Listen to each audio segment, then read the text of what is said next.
भगवान का जब मोहिनी अवतार हुआ तो मोहिनी अवतार के उस स्वरूप के सौंदर्य पर 33 कोटि देवता न्योछावर हो गए। सबके मन में यह भाव आया, ये जो भी प्रकट हुई हैं ये किसी भी प्रकार से हमको हमारी गृहिणी के रूप में प्राप्त हो जाए। इतने सुंदर ठाकुर जी बनकर के आए। चंद्रमा भी पीछे पीछे चल रहे हैं, ब्रह्मा जी भी पीछे पीछे दौड़ रहे हैं, वरुण आदि आदि जितने भी देव हैं सब मोहिनी पर ऐसे लट्टू हुए कि एक बार हमको देख भर ले, एक बार केवल हम पर दृष्टिपात कर दे, उसी मात्र से हमारा कल्याण हो जाना है। ऐसा ठाकुर जी का स्वरूप।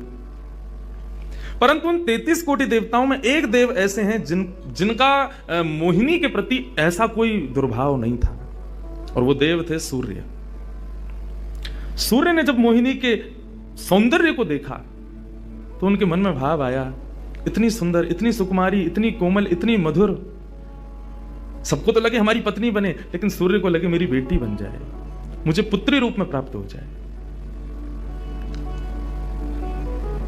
जब सूर्य के हृदय में यह भावना उत्पन्न हुई तो मोहिनी ने कटाक्ष नेत्रों से सूर्य की ओर देखा, बाकी किसी को देख ही नहीं रही है, और देख करके केवल ठाकुर जी ने उनको इशारा किया, बोले तो आपकी ऐसी इच्छा है? सूर्य बोले जी भगवान, मेरी बहुत अभिलाषा है कि आप पुत्री रूप में मेरे यहां पधारो। ठाकुर जी बोले इतना साधारण नहीं है हमको प्राप्त करना, पुत्र रूप में प्राप्त करना फिर भी साधारण होगा, लेकिन पुत्री भाव में ये तो असाधारण है, इसके लिए आपको तप करना पड़ेगा। सूर्य बोले मैं आज से ही तप करूंगा, लेकिन आप वचन दो मेरे यहां पधारोगे और इसी रूप में पधारोगे। मोहिनी ने कहा यदि मैं तुम्हारे भजन से प्रसन्न हुई, यदि तुम्हारी भक्ति में, तुम्हारे प्रेम में प्रबलता हुई, मोहिनी 33 कोटि देवताओं को मोहित करती है, लेकिन तुम्हारे भजन के प्रभाव से मैं जब तुम्हारे यहां अवतरित होंगी तो मोहिनी को भी मोहित करने वाला रूप धारण करके आऊंगी। मोहिनी जिसने तीनों लोकों को अपने रूप पर न्योछावर कर दिया, वो मोहिनी भी जिस रूप को देख करके मोहित हो जाए, वो रूप आएगा आपके यहां पर। वही सूर्य वृषभानु जी के रूप में प्रकट हुए हैं। और जब वृषभानु जी के रूप में प्रकट हुए, उससे पहले एक राजा के रूप में भी आए थे, तब भी इन्होंने तपस्या की थी, लेकिन ठाकुर जी नहीं पधारे। जब वृषभानु के रूप में प्रकट हुए तो इन्होंने ठाकुर जी का यजन करना बंद कर दिया, ब्रह्मा जी का यजन प्रारंभ किया। ब्रह्मा जी से प्रार्थना की, ब्रह्मा जी प्रकट हुए, बोले क्या वरदान चाहिए? बोले वरदान आपसे नहीं चाहिए, वरदान हमको किसी ने कहा था कि वे हमारे यहाँ पुत्री रूप धारण करके आएंगे, मुझे लग रहा है वो कहीं भूल नहीं गए हो, इसलिए ब्रह्मा जी आप बहुत करीब हो ठाकुर जी के, आप उनको जाकर के संकेत करो कि कोई आश में बैठा उनकी में। जब से मोहिनी स्वरूप देखा तब से हम पागल हुए फिर रहे हैं। 33 कोटि देवताओं के मन में यही आता है कब प्रकट होंगी दोबारा, कृपा करो, आप प्रार्थना करो कि वो पधारें। ब्रह्मा जी बोले आपके भजन में इतनी सामर्थ्य है कि ठाकुर जी मना नहीं कर सकते। बोले तो फिर मुझे विश्वास के लिए कुछ तो कह करके जाओ। ब्रह्मा जी बोले मेरी जिम्मेवारी बन जाए, इसलिए चलो इस पर्वत के रूप में मैं विराज जाता हूं। और बरसाना पर्वत के रूप में श्री ब्रह्मा जी विराज गए। ठाकुर जी आएंगे, मैं जिम्मेवारी लेता हूं, इसलिए मैं ही पर्वत बन के बैठा हूं।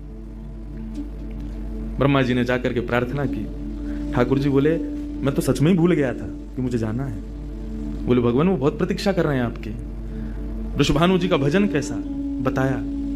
वृषभानु जी की एक ही इच्छा है कि मेरे पास जो पुत्री रूप ठाकुर जी का आवे, ठाकुर जी मोहिनी बनकर के आए तो 33 कोटि देवताओं के हृदय में ठाकुर जी के प्रति वात्सल्य भाव प्रकट नहीं हुआ, प्रेम भाव प्रकट नहीं हुआ, कुछ और ही भाव था उन देवताओं का।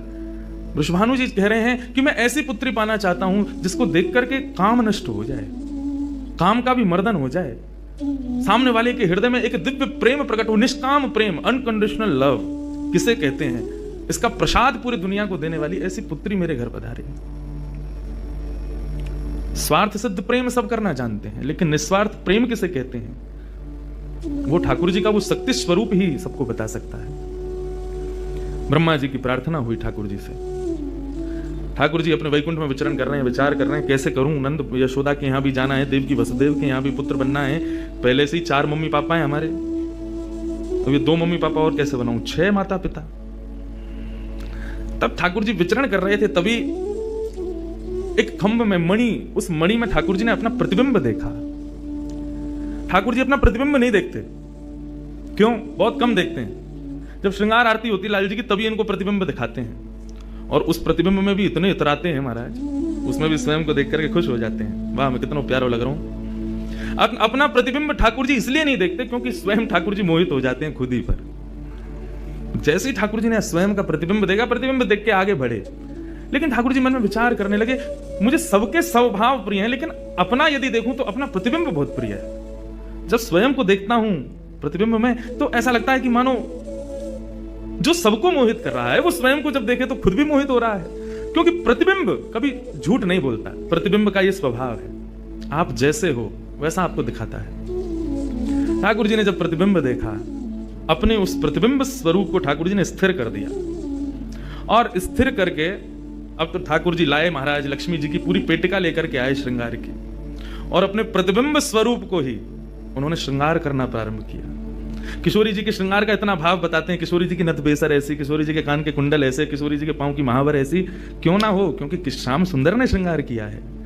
किशोरी जी का जो स्वरूप है वो ठाकुर जी ने उसका श्रृंगार किया है। नारायण बैठे महाराज सिंहासन लगा करके अपने प्रतिबिंब का ही श्रृंगार कर रहे हैं। मोर पीछ हटाया, मुकुट उतार के दूर रखा, घुंघराले केशों को खोल दिया, नेत्रों में सुंदर सुंदर छोटा छोटा काजल लगाया, माथे पर एक सुंदर बिंदिया लगाई है, होठों पर निर्मल लालिमा लगाई है, गले में हार पहनाया, सर्वांगीण श्रृंगार किया, और लक्ष्मी जी की चुनरी ला करके जैसे ही शीश पर से चढ़ा करके ठाकुर जी ने थोड़ा सा जो श्याम रंग है उसको जैसे ही गौर वर्ण किया, वैकुंठ के उस प्रतिबिंब में से मानो जैसे सूर्य चंद्र का एकाकार रूप प्रकट हो गया हो, इतना तेज पुंज प्रकट हो गया कि ठाकुर जी भी अपने नेत्रों को छुपाने लगे। थोड़ी देर नेत्रों को बंद करने के बाद जब बड़ी धीरे से ठाकुर जी ने जब अपने प्रतिबिंब की ओर देखा तो किशोरी जी का दिव्य स्वरूप वहां प्रकट हो गया। ठाकुर जी ने दंडवत किया, पहले प्रणाम, हे श्याम सुंदर, आपने ही मेरो निर्माण कियो है, आपने ही मुझको प्रकट कियो है, क्या भाव है? ठाकुर जी बोले कोई भाव नहीं है, केवल मोहिनी भाव से 33 कोटि देवता मोहित हुए थे, लेकिन मैं मोहित नहीं हो पाया था, इसलिए तब से मैं भी तड़प रहा था कि मुझे भी कोई मोहित करे, उस मोहिनी को भी मोहित कोई करे। वो स्वरूप आज प्रकट हुआ है। धर्म की स्थापना हुई, ज्ञान की स्थापना हुई, भक्ति की स्थापना हुई, वैराग्य की स्थापना हुई, लेकिन अंततो गत्वा इस संसार का सार जो प्रेम है उसकी स्थापना नहीं हुई है। उसके लिए आपका अवतार धारण करना अति आवश्यक है। आप मेरी शक्ति हैं, आप मेरी आत्मा हैं।